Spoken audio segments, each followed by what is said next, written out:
Okay, this is the second video for the 1949 Spartan Royal Mansion. It's been a couple years since I did the first video after we brought it down here, but we've got all the paint cleaned off of it, did a light polish on the sides. We've used it a few times camping, brought it to Lake Havasu City for a vintage camp trailer show. That was pretty fun.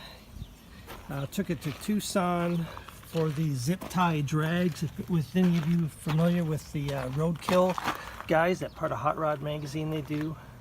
And I just got through wiring and all kinds of extra lights on it. We did all the wires in the trailer.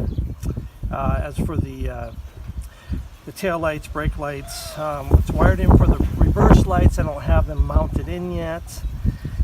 And these ones, I know some people won't like when they see added markers and stuff to these, but this had holes and stuff drilled all the way along the bottom, and it's not perfect along the bottom skin anyway.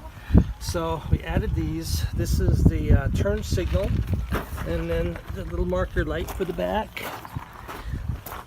I bought the larger LED style lights for this. Added this from one of my other old camp trailers I had years ago. So that's a light for the brake and tail light.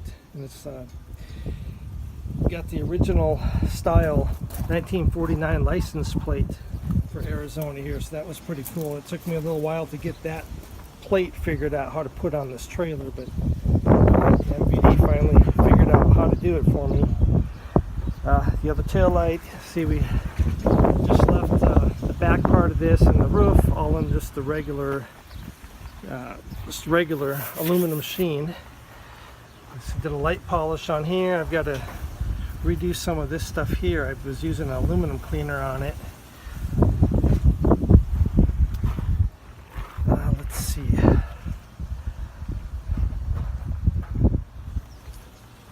I went downtown to a metal shop and bought a 4x10 sheet of this screen and then cut it all out for the windows. I'll be making one for the front windows assembly, but I have to build a separate frame yet for it. That was kind of a fun thing to do, and when you're further back taking a look at it, it really, I think, sets the whole look of the aluminum trailers off. Makes it look pretty cool.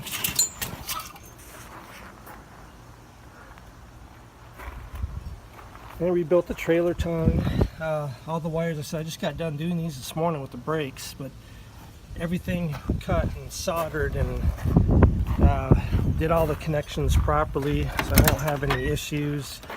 Did extra ground wires. Now this inside here is a mess because we've been working on it. Had to pull those panels on the sides there out of place to redo the wires for the upper markers. Haven't done anything in the middle here, but just used it. Went through this completely, took it out, cleaned it, pressure washed it, and re-cleaned it, and it works great. We used it for baking a couple times and making lots of coffee when we're up in the mountains.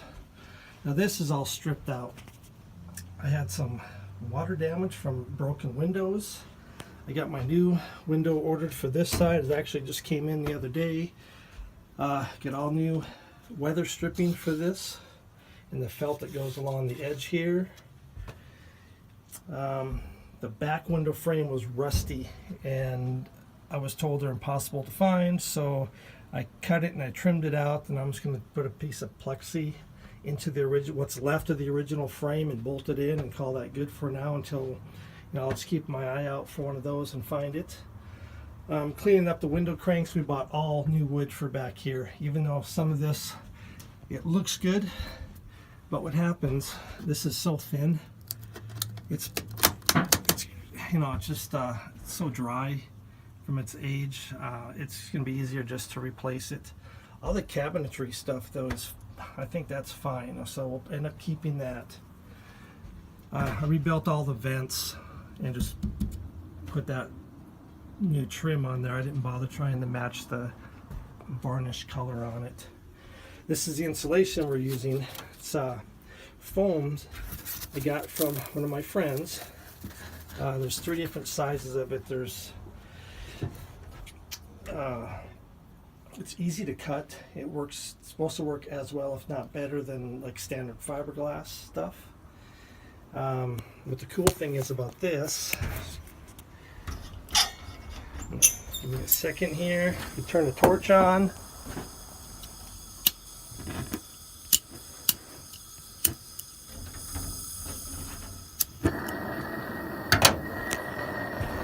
This stuff is really fireproof.